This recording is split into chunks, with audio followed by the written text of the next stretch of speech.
Cuando vino la hora sexta, hubo tinieblas sobre toda la tierra hasta la hora novena. Y a la hora novena Jesús clamó a gran voz, diciendo: Elí, lama sabactani, que traducido es: Dios mío, ¿por qué me has desamparado? Y algunos de los que estaban allí decían al oírlo: mirad, llama a Elías. Y corrió un hombre y llamando de su copa de vinagre, poniéndola en una caña, le dio a beber, diciendo: tragadle agua sin fin y hasta ya sacará. Mas Jesús, dando una gran voz, expiró. Entonces el velo del templo se rasgó en voz de arriba abajo. Todos juntos. Y el centurión que estaba frente a él, viendo que después de clamar había expirado así, dijo: verdaderamente este hombre era hijo de Dios. Ahora vámonos al 16 y empezamos en el verso 1 hasta el 7 de la misma manera. Cuando pasó el día de reposo, María Magdalena, María la madre de Jacobo y Salomé compraron especias aromáticas para ir a ungirle.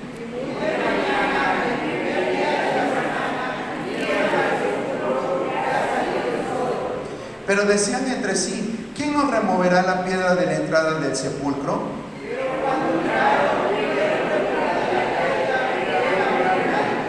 Y cuando entraron en el sepulcro, vieron a un joven sentado al lado derecho, cubierto de una larga ropa blanca, y se espantaron.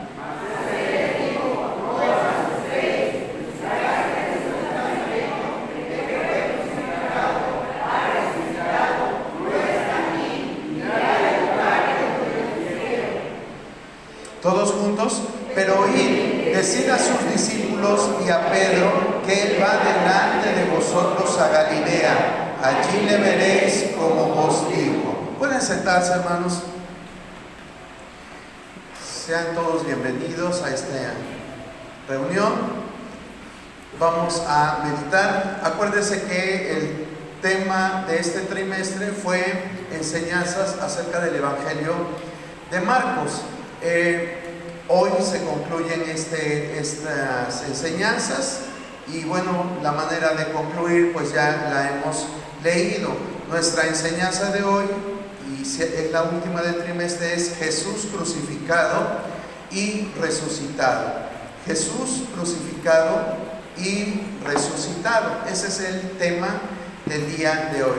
Y va a parecer que estamos en Semana Santa, ¿verdad? Porque estos temas los tratamos principalmente en Semana Santa, pero bueno, como es nuestra enseñanza secuencial, pues no podemos omitir esto o decir espérese hasta que lleguemos a la Semana Santa. Vamos a recordarlo. Yo sé que usted sabe muy bien esto acerca de la muerte de cruz que sufrió Jesucristo y de la resurrección. Y a lo mejor hoy simplemente va a recordar cosas que usted ya sabía, pero pues es importante que lo tengamos en mente. Es importante que no olvidemos esto. A veces cuando algo se nos repite y se nos repite y se nos repite, o lo estamos viendo y lo vemos y lo vemos, o lo escuchamos, y una y otra vez estamos percibiendo todo esto, como que nos desensibilizamos y ya no le tomamos la importancia. Pero hoy quiero que pues retomemos de nuevo esta fe que Dios nos ha dejado. En la cultura que vivimos de tanta información, sea buena o sea mala, pues así como hay información científica, información cultural, información histórica, que es rescatada gracias a toda la innovación tecnológica que hay. Lo mismo pasa con las cuestiones de religión, con las religiones de espiritualidad. Y hoy mucha gente debate acerca de la historicidad y de la veracidad que tiene todo esto que nosotros sabemos acerca de Jesús.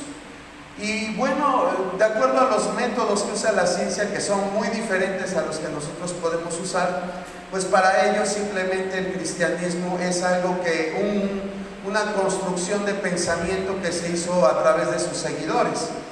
¿sí? Porque no encuentran una base histórica a través de la cual se sustente la veracidad de estos hechos. Y bueno, nosotros podemos decir, pero es que Mateo, Marcos, Lucas hablan de historia. Sí, hablan de historia, pero el hecho de que un documento hable de historia no lo hace un documento histórico. Ese es el detalle que, bueno, la crítica bíblica pues pone como objeción a la credibilidad. Sin embargo, nosotros creemos porque nuestra manera de percibir la verdad en el sentido espiritual no es a través de hechos concretos o reales, sino a través de una fe que nosotros hemos abrazado, y a través de esta fe nosotros hemos comprobado la existencia real de Jesucristo en nuestras vidas. Esto, como bien dice Pablo, es locura a los que se pierden, pero sin embargo para nosotros es poder de Dios. Y eso es lo que hoy quiero que reafirmemos. Puedo hablar aquí mucho acerca de lo que los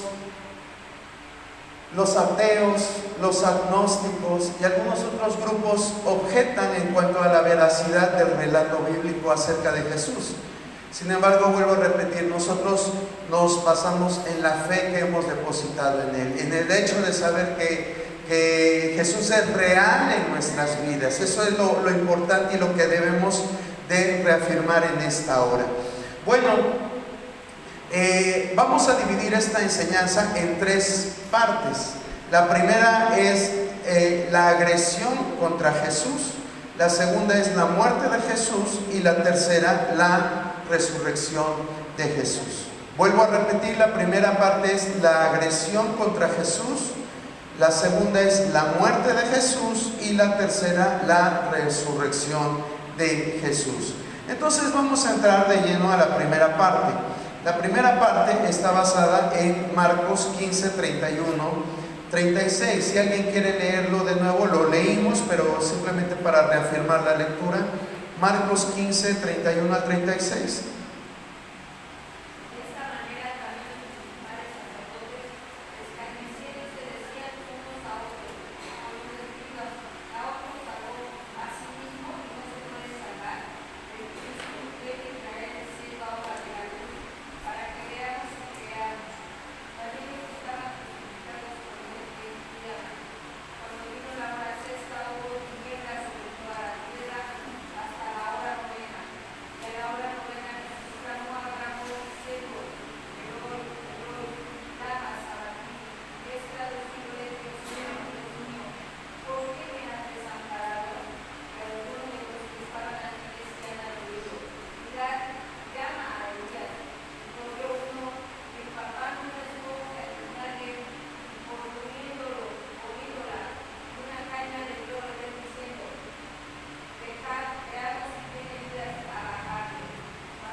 Hasta ahí, hermano, hasta ahí. Gracias, hermano Chávez.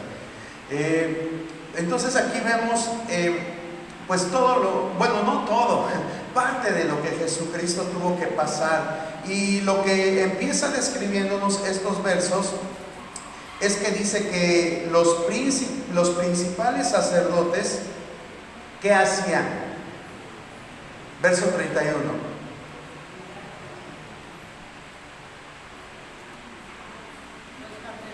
Le escarnecían. Escarnecer, ¿qué es escarnecer? Ya lo hemos hablado, yo sé que usted lo sabe, pero burlarse, exactamente, eso es escarnecer. Se burlaban de Jesucristo. De hecho, nosotros recordamos con más impacto el hecho de que le pusieron una cruz de espinas, de que lo desnudaron, le quitaron su túnica, de que lo azotaron, que le dieron latigazos, que lo escupieron, que lo abofetearon, y todas estas agresiones físicas. Pero la burla, ¿qué es? La burla es una agresión verbal, algo que no es palpable por el hecho de sentirlo físicamente, pero que sí se percibe y que deja mucho daño. Y hoy quiero hacer énfasis en esto porque vuelvo a repetir, a veces nos enfocamos en la cruz, nos enfocamos en la corona, nos enfocamos en los golpes, pero no pensamos en esta agresión verbal. Una agresión verbal, ya sabe usted, que es la que no te deja moretones en la piel, pero te deja un daño psicológico tremendo. Y la burla es algo que Dios aborrece, es algo que Dios desprecia. Y quiero que en esta hora veamos esto, porque la mayoría de nosotros en algún momento de nuestra vida llegamos a ser burlones. O alguien me puede decir, no, hermano, yo nunca me burlé de nada. Yo creo que no. Todos en mayor o en menor medida nos hemos llegado a burlar, nos hemos llegado a reír de alguna situación que no es para reírse. Una situación lejos de que esa risa sea de felicidad o sea más bien dicho de satisfacción por el bien ajeno, es más que nada para denostar a alguien.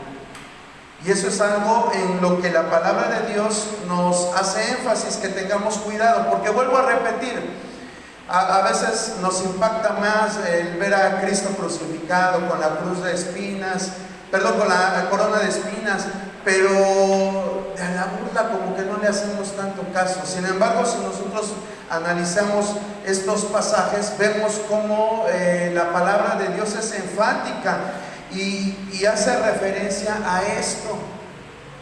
¿Qué causa la burla en una persona?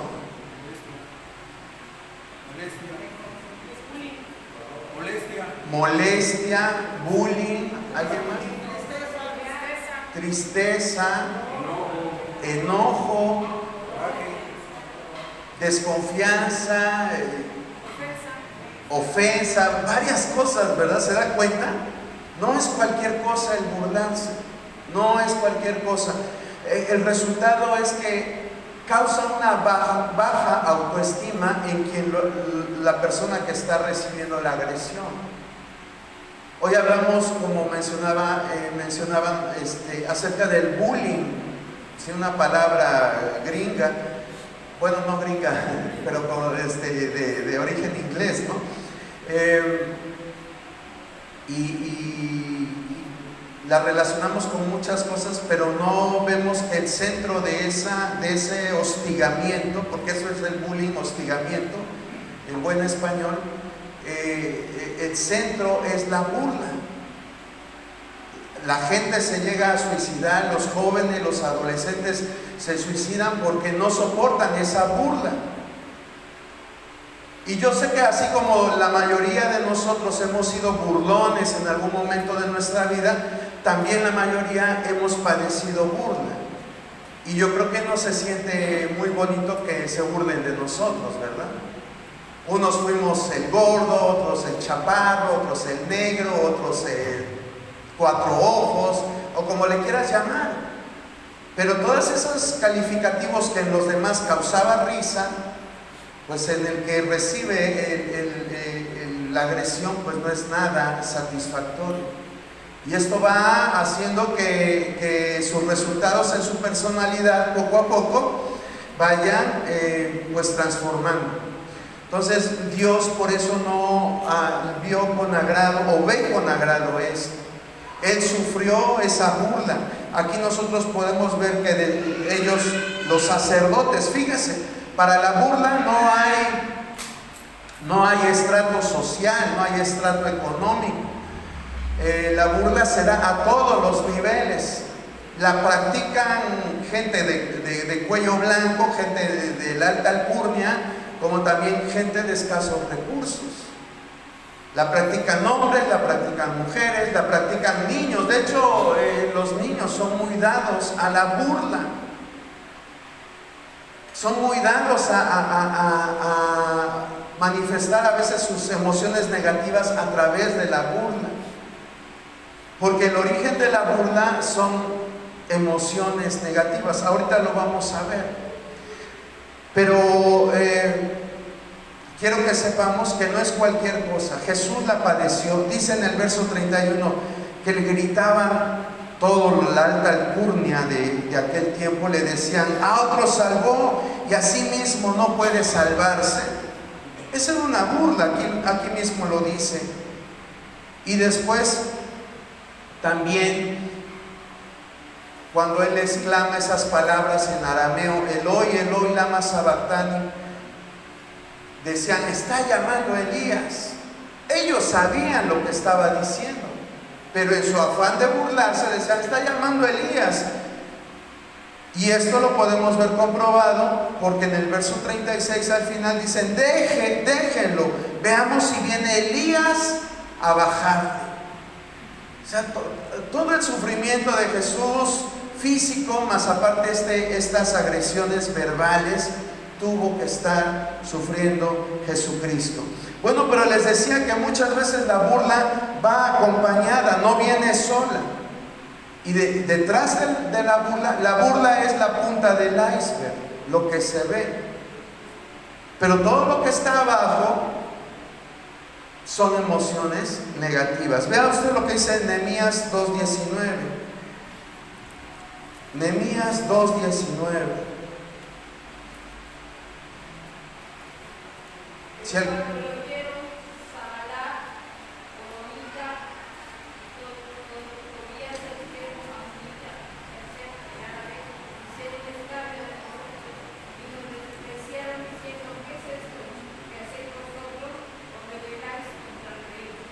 Gracias, hermana Chávez. Entonces vea, dice la palabra: pero cuando lo oyeron Sanballat, Horonita, Tobías, el siervo amonita, y Gesem, el árabe, ¿qué hicieron?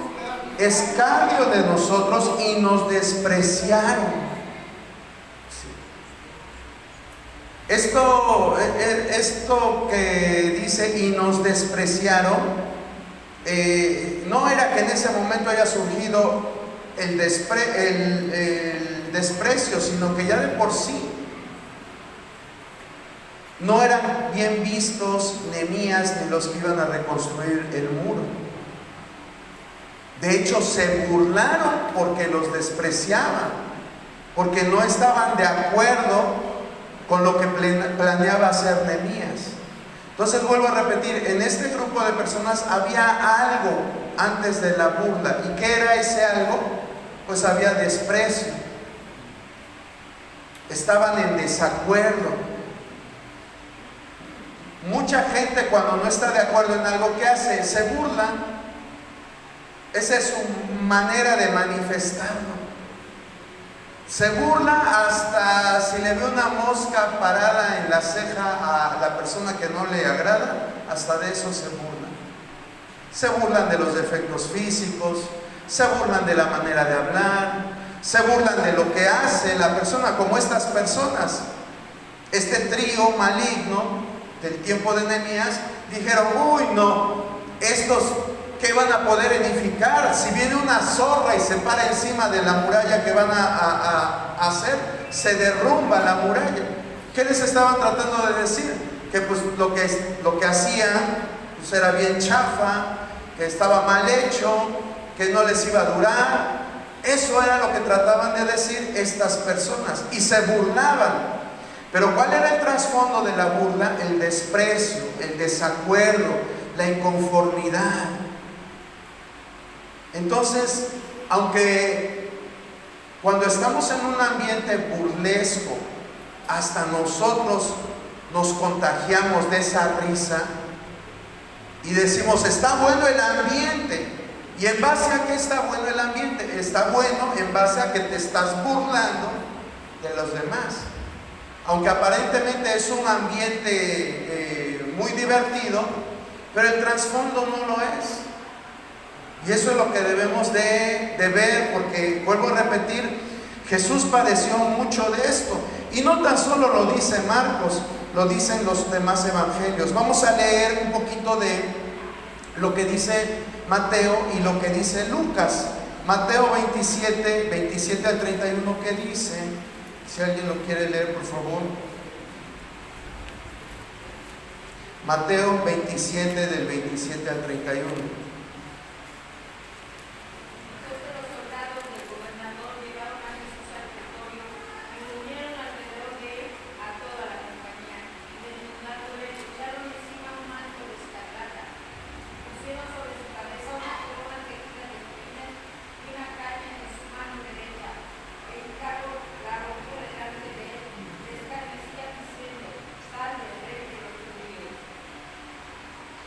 Gracias, hermana Chávez.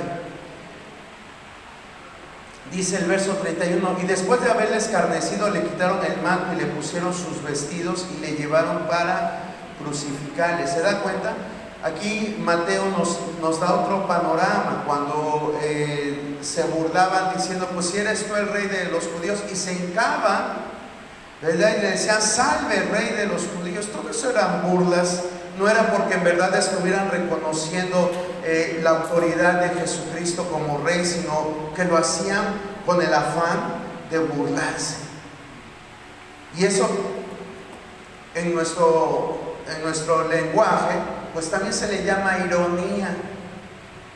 Cuando tú dices algo de una persona aparentemente reconociéndola, pero en realidad lo que estás haciendo es burlándote a través de lo que tú estás diciendo, ¿sí?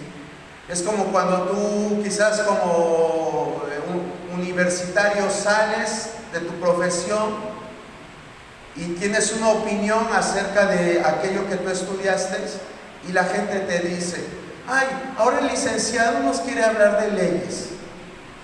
¿Sí? O sea, estás reconociendo que es licenciado o es abogado en leyes esa persona, pero lo haces ¿de qué manera? De un tono burlón, y eso es ironía.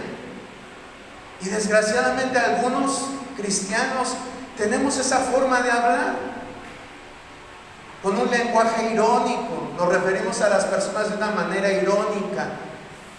¿Sí? Ay, se siente y dices, no quiero poner nombres o títulos, pero a veces así lo hacemos y lo damos el reconocimiento, pero en realidad lo que hacemos es que nos estamos burlando. Y eso es algo que sufrió Jesucristo. Dice la palabra que se hincaban delante de él, pero burlándose le decían, salve, rey de los judíos. Imagínense todo lo que sufrió Cristo. Hay otro ejemplo en Lucas. Vamos a ver Lucas 23:11.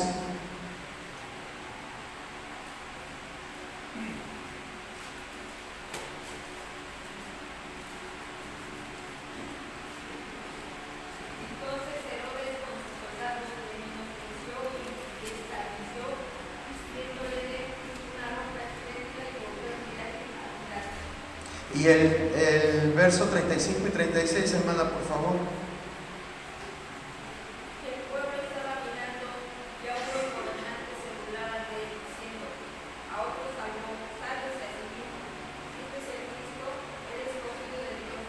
Los soldados también le escarnecían, acercándose y presentándole vinagre. Gracias, hermano. Todo el mundo se burlaba de Jesús. Todos los sacerdotes, los escribas, los gobernadores, los soldados, todo el mundo se burlaba de Jesús. ¿Y saben por qué todo el mundo? Porque la burla es contagiosa. Júntate con un burlón y al rato tú vas a ser un burlón también. En verdad, es como el cáncer, la burla. Se expande rápidamente. Y el problema es que a veces ni cuenta te das. Y lo puedes corroborar regresando a tu infancia. Alguien empezaba a decir algo y cuando menos cuenta te dabas, ya no tan solo era uno, sino que ya eran 10, eran 15, o era un grupo más grande que se estaban burlando. Así opera la estrategia del bullying. Empieza uno y después todos los demás le siguen. Y nosotros lo podemos ver aquí en la vida de Jesucristo. Dice el versículo 11 de Lucas 23, entonces Herodes con sus soldados le menospreció. Aquí la base de la burla era el menosprecio, lo veían como cualquier cosa a Jesucristo, ¿sí? Y lo vistieron de una ropa espléndida y se lo regresa a Pilato, porque era de su jurisdicción supuestamente. Pero miren lo que pasó en el verso 12. Y a partir de ese momento se hicieron amigos Pilato y Herodes. Es increíble, ¿no? Dijeran, ay, bueno, pues es que estuvo increíble lo que le hiciste a Jesús, cómo te burlaste de él. Y dice la palabra que a partir de ese momento se hicieron amigos. Eran enemigos Herodes y Pilato. Bueno, pues por lo sucedido con Jesús, pues se hicieron amigos. Vea cómo aparentemente la burla es algo que dijéramos, ay, pues es que está bien divertida esta plática. Hasta me hizo olvidarme de las enemistades o las diferencias que tengo con él, porque se rió de mis chistes, porque entendió mis ironías, porque comprendió el sentido de lo que yo estoy diciendo. Y aparentemente es algo bueno, pero no lo es. Vamos a ver que la burla oculta orgullo, entre muchas otras cosas. Vean lo que dice Proverbios 21:24. Proverbios 21:24. Escarnecedor es el nombre del soberbio y presuntuoso, que obra en la insolencia de su presunción. Gracias, hermana Clara. Dice escarnecedor es el nombre de quién? Del soberbio y presuntuoso. ¿Qué es una persona soberbia? Pues es una persona que se siente Que la tierra no lo merece. ok, que la tierra no lo merece. Y bueno, podemos poner algunos otros refranes, ¿no? Por ahí dicen la última Coca-Cola del desierto. Y algunos otros refranes que hacen alusión a esto. Ya hemos visto que hay una base para la burla. En Jesucristo fue el menosprecio, ¿sí? En el tiempo de Nehemías el que no estaban de acuerdo con él. Aquí dice que es el orgullo, la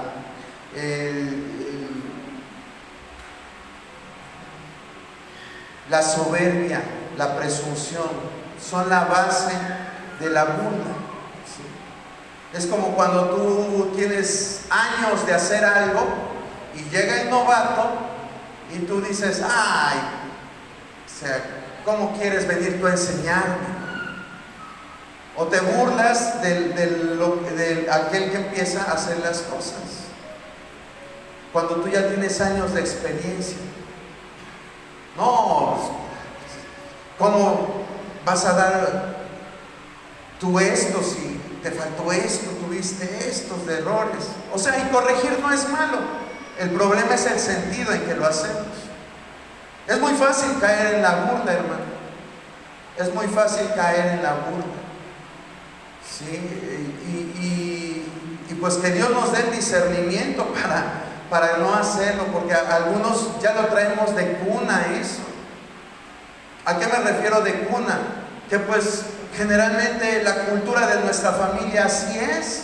Agarramos la mesa para burlarnos de los demás, agarramos la reunión de sábado, de domingo para hablar de los errores de los demás. Agarramos el tiempo después de la reunión para criticar todo lo mal que estuvo la reunión. Y pues a final de cuentas es una cultura de burla que existe a nuestro alrededor. Por eso yo le digo de cuna, porque pues desde que tienes uso de razón empiezas a escuchar ese tipo de comentarios, ese tipo de expresiones, y tú te acomodas a eso, a tal grado que cuando tienes 20, 30 años ya lo tomas como algo normal. Burlarte de tu maestro, burlarte de las autoridades, burlarte de tus compañeros, es la forma en que te haces el chistoso o la chistosa, y pues ves que no pasa nada, aparentemente. Pero Dios nos llama a entender que la raíz de esto pues es muchas veces sentimientos negativos. La envidia te hace ser burlo y a veces ni te das cuenta. A aquel le pusieron 10 y a ti 9.5, y ya estás diciendo, ay, pues es que así le hizo, y te empiezas a burlar de esa persona, le pones apodos. ¿Sí? Entonces debemos de tener mucho cuidado con esto. Vamos a ver que genera a final de cuentas una influencia negativa.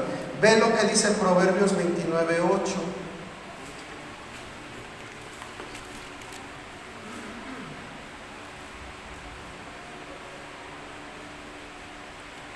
Los hombres escarnecedores ponen la ciudad en llamas, mas los sabios apartan la ira.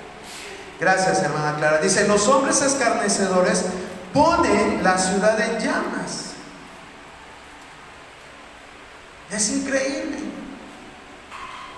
Pero vuelvo a repetir, la burla es influencia, pero no influencia buena, es influencia mala. Por eso dice, pone la ciudad en llamas.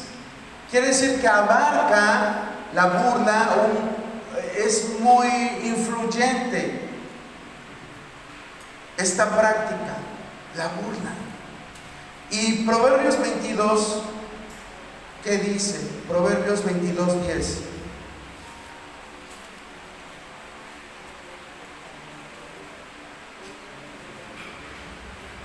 Echa fuera al escarnecedor y saldrá la contienda, y cesará el pleito y la afrenta. Gracias, hermana Clara. Lo dice la Biblia, Lo dice la Biblia.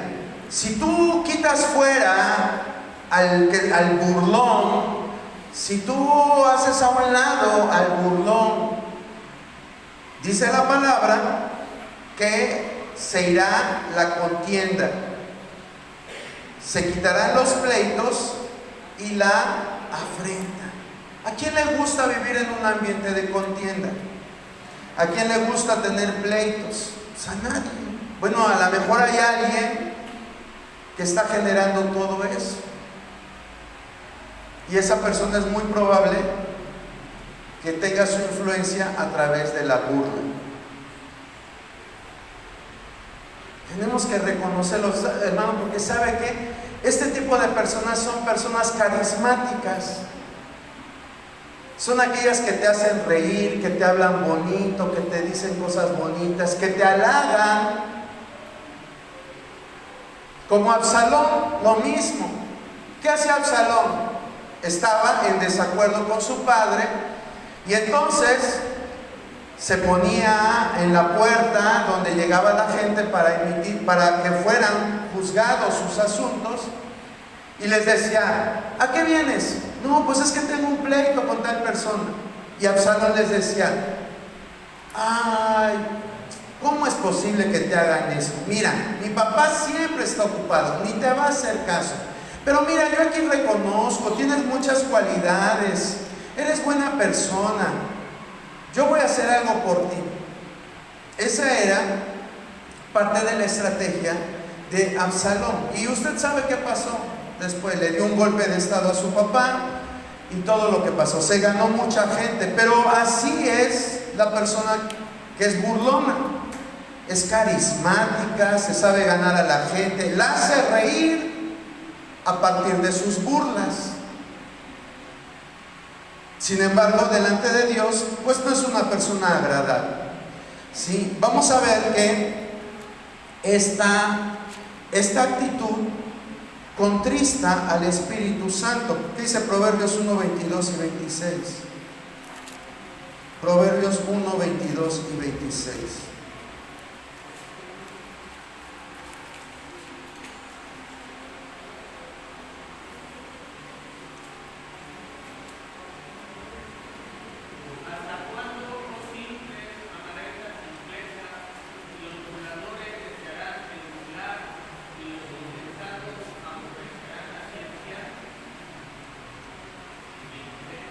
Sí, un momento, por favor. También yo me reiré en vuestra calamidad y me burlaré cuando os viniere lo que teméis. Gracias, hermano Jaimito. Vemos aquí cómo esta porción de la palabra nos hace reflexionar. Dice, ¿hasta cuándo, oh simples, amaréis la simpleza y los burladores desearán el burlar? Y los insensatos aborrecerán la ciencia. Nos habla de tres características que las puede tener una sola persona, pero dentro de estas tres características mete la burla como algo que impide lo siguiente. ¿Y cuál es lo siguiente? Dice, volveos a mi reprensión He aquí yo derramaré mi espíritu sobre vosotros y os haré saber mis palabras. Por cuanto llamé y no quisiste oír, extendí mi mano y no hubo quien atendiese, sino que desechaste todo consejo mío. ¿Se da cuenta? Dios quería derramar de su espíritu, pero había un sector, un grupo de personas que desechaban todo eso. Y dentro de esto, de acuerdo al contexto, están las personas que se burlan. ¿Sí? Dice, sino que desechaste todo consejo mío y mi reprensión. ¿Por qué un burlador desecha el consejo? ¿Por qué? Porque la base de la burla es el orgullo.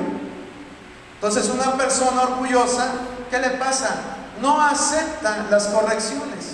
Ellos dicen, no, lo que yo pienso está bien. Lo que yo pienso así es. Y ese es el problema, y por eso es que estas personas pues no pudieron recibir el beneficio del derramamiento del Espíritu. Pero dice el verso 26, también yo me reiré en vuestra calamidad y me burlaré. No es que Dios, quiere imitar las actitudes de los seres humanos, sino que confronta la actitud de los burlones con lo que Él podría hacer. Dice, bueno, tú te burlas de lo que yo te estoy diciendo, no entiendes y sigues haciendo lo mismo. Bueno, pues yo también me voy a burlar. Así como tú te burlas, yo también me voy a burlar de ti. Pero no es que Dios sea una persona burlona, sino que los está confrontando para que se den cuenta que su actitud está mal. Así como tú disfrutas burlándote de otros, Dios dice, bueno, yo también me voy a burlar de ti cuando estés en desgracia. Es la ley de la siembra y la cosecha. Todo lo que el hombre sembrare, eso también lo va a cosechar. Es una ley divina. Y las leyes divinas pues son inviolables. Entonces Dios nos llama a recapacitar. Finalmente vamos a ver que esta actitud pues va a traer consecuencias. Ya vimos un poquito aquí que Dios se va a burlar, pero también enfáticamente nos habla de esto ahí mismo en Proverbios 17, 5.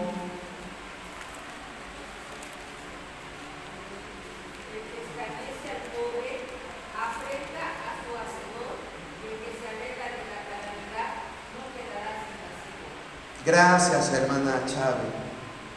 Dice, el que escarnece al pobre afrenta a su hacedor.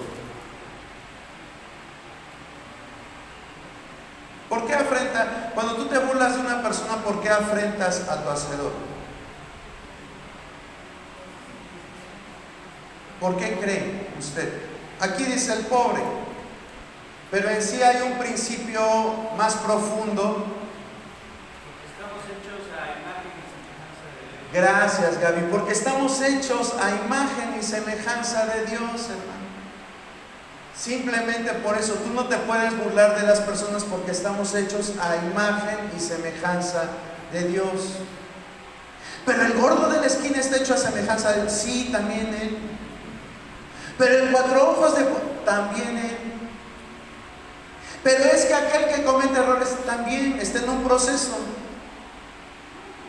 Pero es que no lo hacen como yo. Bueno, pues sácate la soberbia y vas a ver que a lo mejor algún día lo va a hacer mejor que tú. ¿Se da cuenta? Pero la base, como ahorita nuestro hermano Gabriel nos dijo, es que todo el ser humano está hecho a imagen de Dios.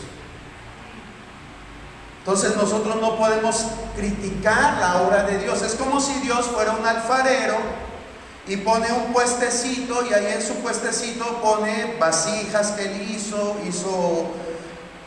cualquier artesanía, y tú llegas y te burlas de lo que hizo el alfarero. ¿Cómo crees que lo va a tomar el alfarero? Se va a reír, va a decir, ay, sí, lo hice mal, sabiendo que es un alfarero de primera línea. ¿Crees que lo va a tomar a bien? ¿Que se va a reír de tus graciosadas? Pues no. Claro que no. Pues lo mismo pasa, todos nosotros somos hechura de Él. Y cuando tú tomas la burla en cualquier sentido para hacer sentir mal a esa persona, pues por eso es que dice acá la palabra de Dios. Dice: el que escarnece al pobre afrenta a su hacedor, y el que se alegra de la calamidad no quedará sin castigo. Entonces, la burla no es cualquier cosa, hermano. La burla, como decíamos al principio, ha hecho que muchas personas se suiciden. Algo que parece tan intrascendente llega a tener estos efectos. Entonces tengamos cuidado, hermano. A veces yo sé que hay cosas que parecen dignas de reírse, pero pues mejor dejar que pasen y no ser partícipe de esto, ¿sí? Porque vuelvo a repetir, es algo contagioso. La burla es algo contagioso. Entonces debemos de tener cuidado de no practicarla, y como dice aquí, apartar a esas personas. Pero es que es mi amiguísimo, es mi amigo de la infancia. Bueno, pues allá tú, ¿verdad? Si quieres seguir en ese ambiente. Pero bueno, la palabra de Dios nos da orientación. Vamos al segundo punto. ¿Cuál dijimos que era el segundo punto? La muerte de Jesucristo. ¿Qué dice Marcos 15 del 37 al 39?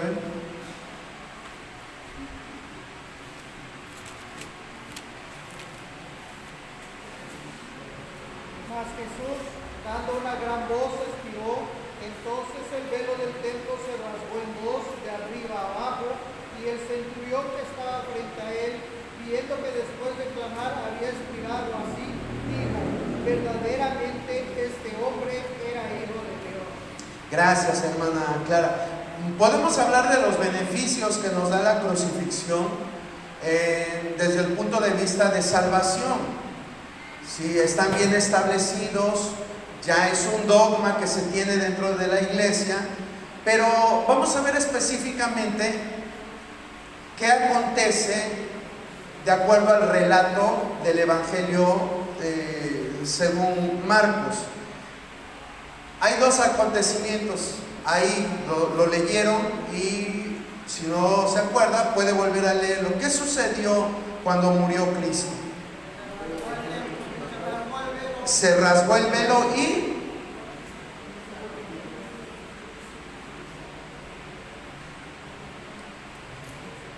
¿qué más?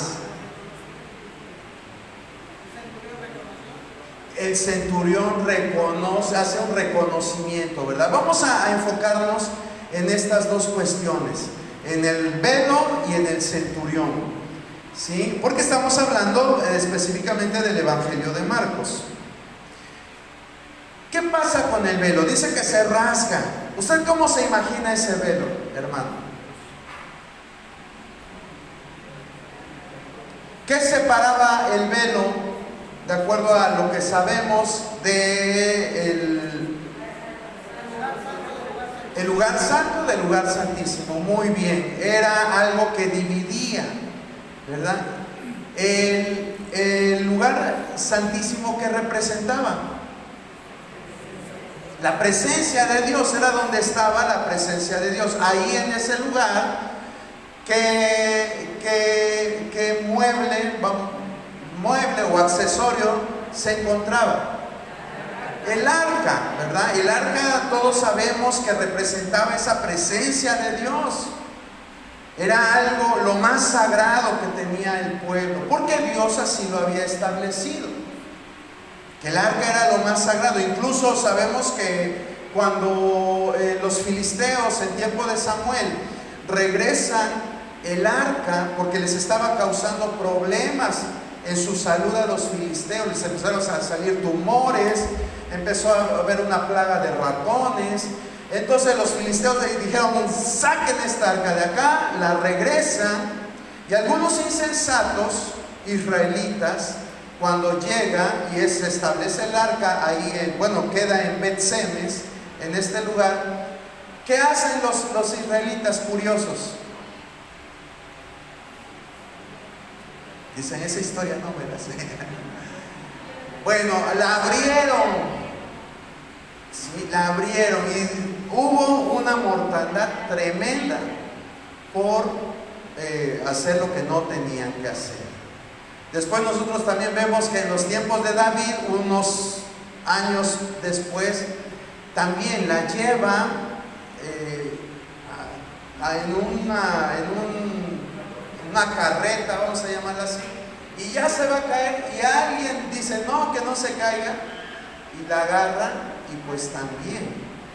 ¿Por qué les estoy diciendo esto? Porque el arca era algo que ni lo podías tocar, ¿sí? Y estaba ahí en el lugar santísimo. Y el lugar santísimo, ¿quién podía entrar? Solamente el sumo sacerdote, no el sacerdote, sino el sumo sacerdote. ¿Cuántas veces al año? Solamente una vez. Imagínense. No podían disfrutar esa presencia. Antes de Cristo no podían disfrutar esa presencia, porque la misma presencia de Dios pues era algo que no podía resistir el ser humano. Por eso se morían. Por eso Dios la tenía en un lugar, vamos a llamarlo aislado, que era el lugar santísimo. Y ahí estaba guardada. Pero cuando Cristo viene, toda esa situación cambia. Y a su muerte, aquí nos dice que el velo es rasgado. Quiere decir que lo que dividía a Dios de los hombres se esfuma. Ese velo, dicen que era un velo, le preguntaba hace ratito, ¿cómo? Ya no me acuerdo si les pregunté o no, pero ¿cómo se imagina usted ese velo? Una cortina gruesa. ¿Cómo qué tan gruesa se la imagina usted?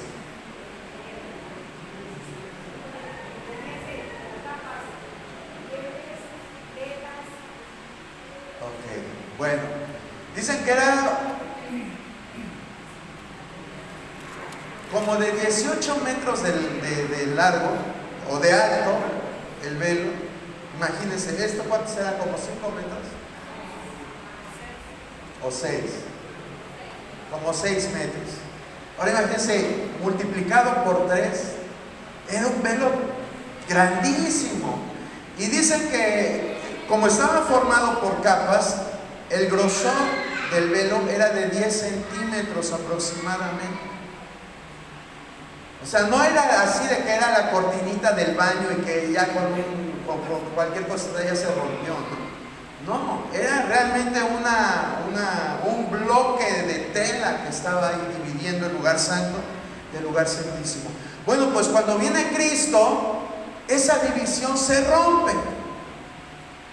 Y es que a lo mejor usted y yo no lo podemos dimensionar porque no vivimos en los tiempos antes de Cristo. Pero el hecho de que haya venido Cristo a morir, a dar su vida por nosotros, nos acerca a la presencia de Dios. Yo hoy no necesito un sacerdote, no necesito que venga yo con una oveja, con un carnero, con algún animalito a presentar sacrificio para que sean perdonados mis pecados. Ahora el simple hecho de creer en Jesucristo me acerca a Él a través de la fe. Y fíjese, a través de la fe. No sé si usted esté dimensionando las cosas, pero antes no podía ser así. Cuando nosotros leemos en la palabra de Dios que en el libro de Jueces, que nos dice que el Espíritu Santo vino con poder sobre Sansón, vino con poder sobre otro juez y vino con poder, eran casos aislados.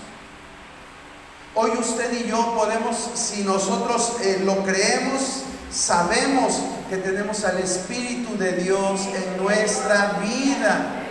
Él está guiándonos, Él está dirigiéndonos.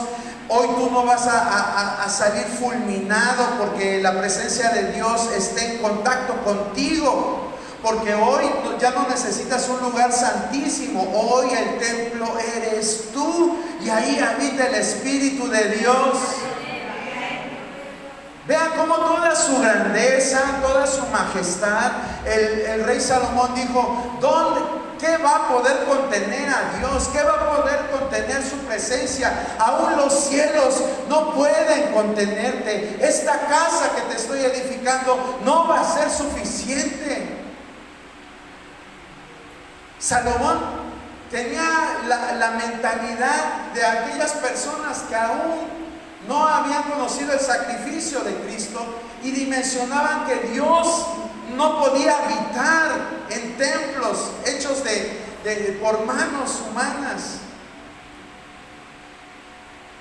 Y sin embargo, hoy tú y yo, ahí estás sentadito y ahí está el Espíritu Santo en tu vida. Porque ese velo fue rasgado. ¿Qué dice Hebreos 10, 19 y 20?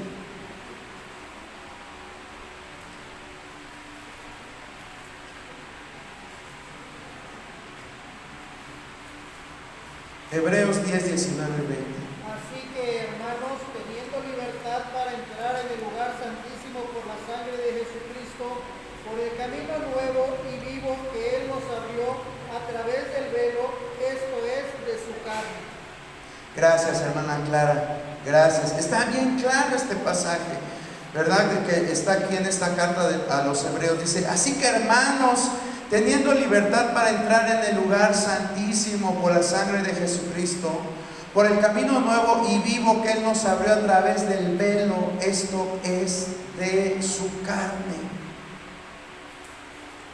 Ese velo que representaba, cuando muere Cristo, ese velo se rompe.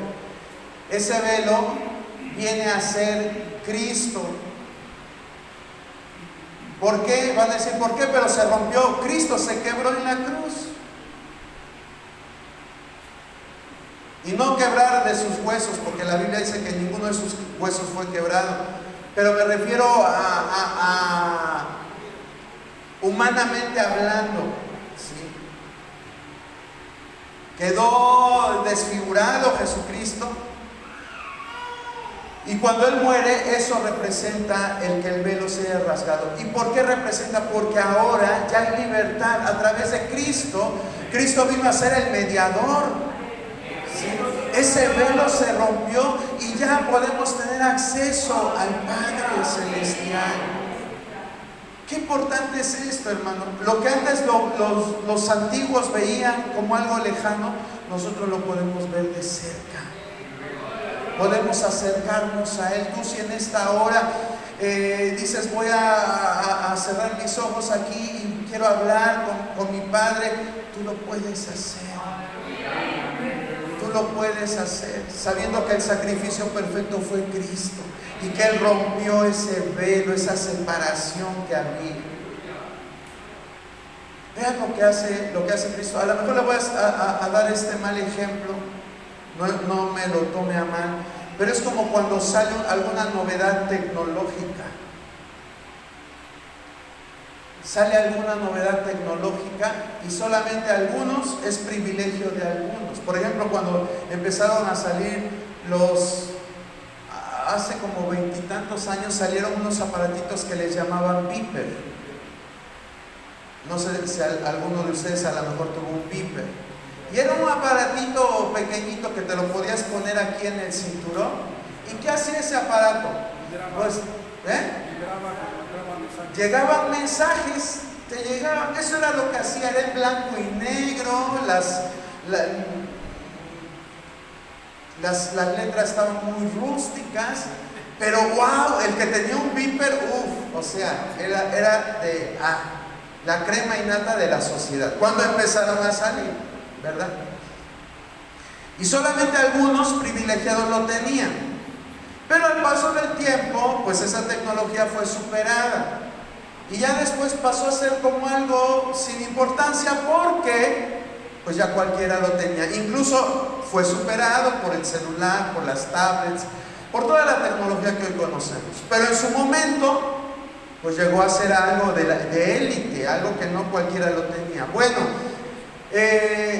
La salvación, con esto no le quiero decir que sea algo que ha venido a abaratarse,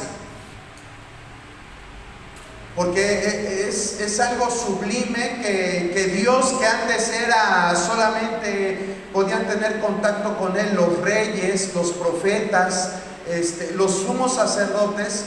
A partir de Cristo ahora todo el mundo puede, pero en nuestra vida sí pasa como con la tecnología. Como todo mundo tiene acceso a ella, pues ya lo vemos como cualquier cosa. Y hay muchos así vemos nuestra relación con Dios, como cualquier cosa. Pero no, es algo sumamente importante, hermano, y que debemos de valorar todo lo que vino a hacer Cristo para que nosotros tuviéramos ese acceso a su presencia.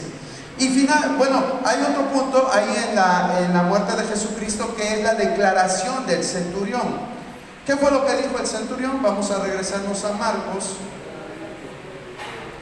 Dice, verdaderamente este era hijo de Dios. ¿Qué pasó? ¿Usted qué piensa que pasó en la mente del centurión en ese momento? El centurión era una persona despiadada.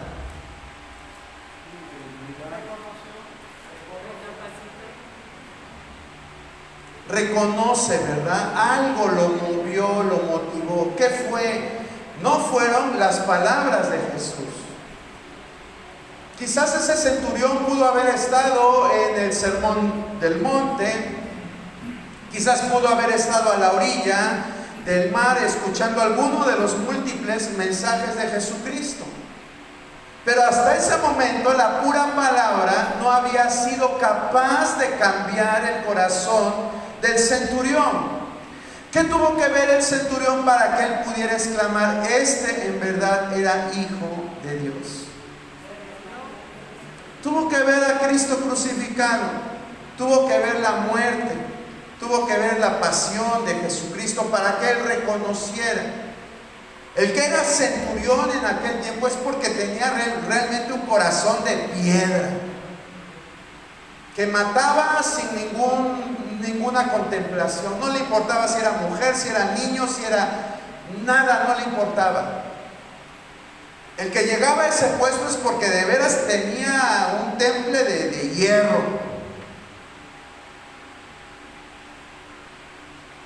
¿A qué le quiero decir? Tenía la conciencia cauterizada este hombre. Ya no le impresionaba nada. Sin embargo, al ver el testimonio de Cristo, ¿qué exclama al final? Dice, este en verdad era hijo de Dios. ¿Qué nos puede enseñar esto en nuestra vida particular? Bueno, se lo voy a decir porque ya tengo corto tiempo. Muchas veces nosotros hablamos, exponemos el mensaje de salvación. Puede ser que hasta digas, no, yo ya me sé las 4 leyes de la salvación y me sé el libro de evangelismo de tal y el fulano de tal. Hay personas que viven esperando evangelizar y diciendo, ay, es que no dan cursos de evangelismo y queremos un curso de evangelismo. ¿Es malo aprender el evangelio? No, no es malo. El problema es que muchas veces lo sabemos, pero no lo vivimos. Y lo que hizo cambiar la actitud de este personaje, de este centurión, no fueron las palabras de Jesús, sino la acción de Jesús en la cruz. A ese es el punto que yo quiero ir. A lo mejor había escuchado acerca del amor, acerca de la bondad, de la misericordia, de todo lo que Jesús hablaba, pero no había llegado al punto de sensibilizarse hasta que vio a Jesucristo ahí colgado en la cruz, enmudeciendo, no diciendo nada. Eso fue lo que ocasionó el cambio en este hombre o en esta mujer. Me refiero a mujer, transpolándolo ya a nuestro tiempo. Queremos que la gente se convierta. No basta tan solo con decirle, porque de tal manera amó Dios al mundo que ha dado a su Hijo unigénito para que todo aquel que en él crea no se pierda, mas tenga vida eterna. Yo creo que todos nos sabemos ese pasaje. Y podemos seguirle y decirle: por cuanto todos pecaron y están destituidos de la gloria de Dios, por lo tanto, tú necesitas un Salvador. Y empiezas, ¿verdad? ¿Es importante esto? Claro que es importante, pero también es importante nuestro testimonio, hermano. Es lo que pesa más hoy en nuestros días, el testimonio. Es lo que pesa más, y esto tiene que ver mucho con lo que le decía al principio. Hoy realmente, si usted no se da cuenta, el cristianismo está siendo desacreditado por hombres muy inteligentes que tienen una forma muy particular de desentrañar el cristianismo. Lo ven desde otro punto de vista. ¿Y sabe qué es lo peor? Que la lógica humana y la filosofía hacen creer que ellos realmente tienen la razón, porque sus argumentos son objetivos, porque sus argumentos los validan con fuentes. Y bueno, esto es hablar de cosas que no vienen ahorita al caso, pero lo que yo sí le quiero decir es que nuestras simples palabras en esta época que vivimos no van a ser suficientes. Tiene que haber un testimonio. Jesús es el ejemplo claro. Él tuvo que morir para que este hombre pudiera hacer esa declaración. Y es que la misma palabra de Dios dice: si la semilla no cae, ¿y qué más? Y muere, no puede dar fruto. ¿Quién es la semilla? Nosotros somos la semilla. Si no caemos, se oye feo, ¿verdad? Pero no se trata de una caída literal, sino que aquí el término caer significa que tú te tengas que doblegar y morir. ¿Morir a qué? Ese es el punto. ¿Morir a qué? ¿A qué tenemos que morir? Eso tú lo sabes. Cada uno de nosotros tiene su tendón de Aquiles. Pero la Biblia es clara: si la semilla no cae y muere, no puede dar fruto. Fue lo que hizo Jesús en la vida de este centurión. Tuvo que morir para que este hombre reconociera. ¿A qué tenemos que morir tú y yo? Ahí te lo dejo. A nuestro terrible carácter, a nuestras mentiras, a nuestra soberbia, a nuestras pláticas indecentes. ¿A qué tenemos que morir? Para que la gente en verdad crea. A veces nos regodeamos y decimos: no, en mi trabajo, en mi escuela, en mi barrio, todos saben que soy cristiano. Pues sí, ¿y qué? Que lo sepan. ¿Y por qué saben que eres cristiano? Pues porque no fumo, porque no, o sea, lo que todo el mundo dice, ¿verdad? Porque no voy a las fiestas, porque no bailo. Eso es de la carne, el bailar, menearte. Pero con eso no convences a nadie. Sí, no sé si me estoy explicando. Jesús tuvo que morir, y es lo que Dios nos dice: aquel que quiere venir en pos de mí, ¿qué dijo Jesús? Niéguese a sí mismo. Ya de esto se ha hablado hasta el cansancio, pero el problema es ese, que se nos quede en el oído, pero no lo podemos hacer que germine en nuestra mente para que dé el fruto. Entonces, cuando germine, va a empezar a dar fruto. Va a empezar a dar fruto. Y vamos a ser realmente discípulos de Jesucristo. Porque en eso consistía el discípulo de Jesús, que hablara las verdades de Cristo. En eso consistía. El cristianismo no es dogmas, hermano. El cristianismo es acción. Entiéndase por dogmas como enseñanzas añejas que la iglesia trae de tiempo, y porque las dijeron en algún concilio de la antigüedad o se interpretaron así, pues son prácticas en la iglesia. Pero Jesús no vino a establecer dogmas, vino a establecer una forma de vida, porque a través de la forma de vivir es que la gente se va a convencer. Amén. Y bueno, finalmente la tercera, ¿cuál era? La resurrección, ¿no? Aquí nosotros vemos en Marcos 16 del 1 al 7.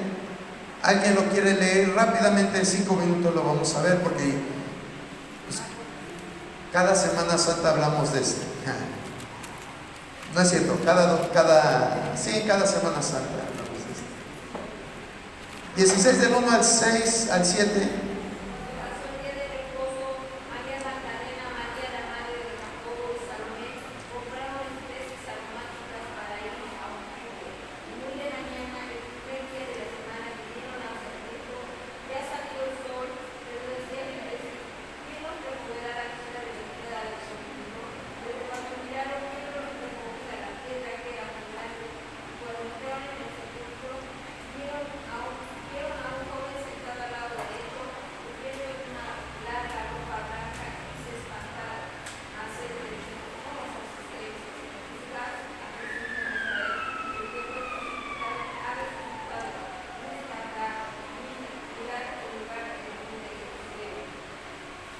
Gracias, hermana Chávez. Aquí vemos este relato, ¿verdad?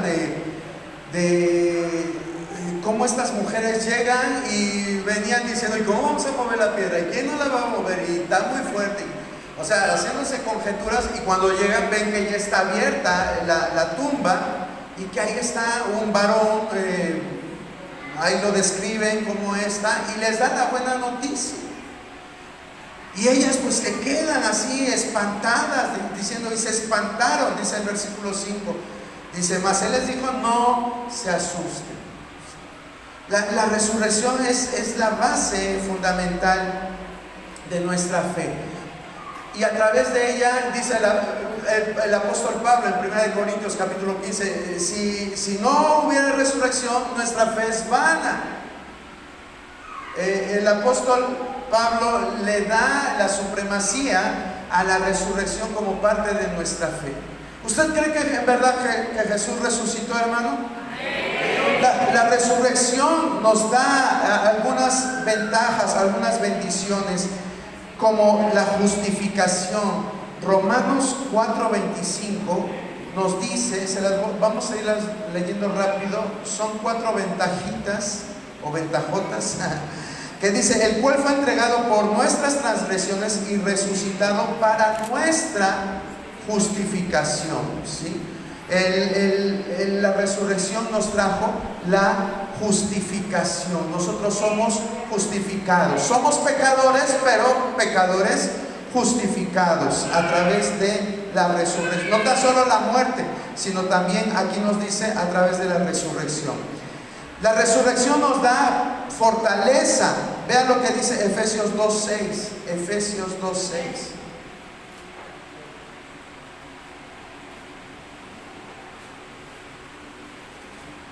Juntamente con él nos resucitó y asimismo nos hizo sentar en lugares celestiales con Cristo Jesús. Gracias, hermana Eve. Fíjese, dice, y juntamente con él nos resucitó y asimismo nos hizo sentar en los lugares celestiales con Cristo Jesús. Es una posición que ahorita espiritualmente tenemos. Algún día la vamos a tener físicamente, pero desde el momento, desde que Jesús asciende al cielo, nuestra posición como hijos de Él, como creyentes, cambia. ¿Cuál es tu posición actualmente? Bueno, de acuerdo a la palabra, dice que estamos resucitados porque ya no estamos muertos en nuestros delitos y pecados, pero también nos hizo sentar en los lugares celestiales con Cristo Jesús. ¿Sí? Nuestro hermano mayor es Cristo Jesús. ¿Sí? Esto debe ser un aliciente para ti, una fortaleza en tu diario vivir. Es como cuando tú en la escuela te molestaban, ¿verdad? Y a lo mejor si tenías un hermano mayor les decías a los que te molestaban, pero vas a ver, le voy a decir a mi hermano. O a lo mejor decías, pero vas a ver, le voy a decir a mi papá, ¿verdad? Y esa confianza que tenía el niño de que alguien más respondía por él, bueno, pues eso nosotros debemos de tenerlo en nuestro diario vivir. Aunque pase por valle de sombra y de muerte, yo sé que tú estás conmigo. Dice que estamos sentados espiritualmente igual que Jesucristo en los lugares celestiales. Hermano, no trato de lavarte el cerebro, es lo que dice la palabra de Dios. Tu posición ya no es la de un pordiosero, de un menesteroso. Ya no debes de andar diciendo, pobrecito de mí, ¿quién me hará caso? Estoy solito en el mundo. Ya no. Ahora en Cristo dice la palabra que somos nuevas criaturas y estamos ahí con Cristo. Somos coherederos juntamente con Cristo. No dejes que esos pensamientos de frustración, de pensamientos de muerte vengan a tu mente. La tercera cosa es que la resurrección nos da esperanza. Segunda de Corintios 4:14. Con esto concluimos. Segunda de Corintios 4:14.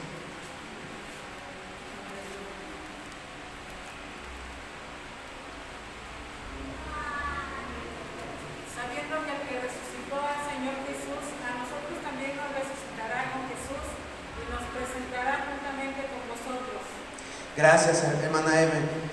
Dice Pablo a los Corintios, dice, sabiendo que el que resucitó al Señor Jesús, a nosotros también nos resucitará.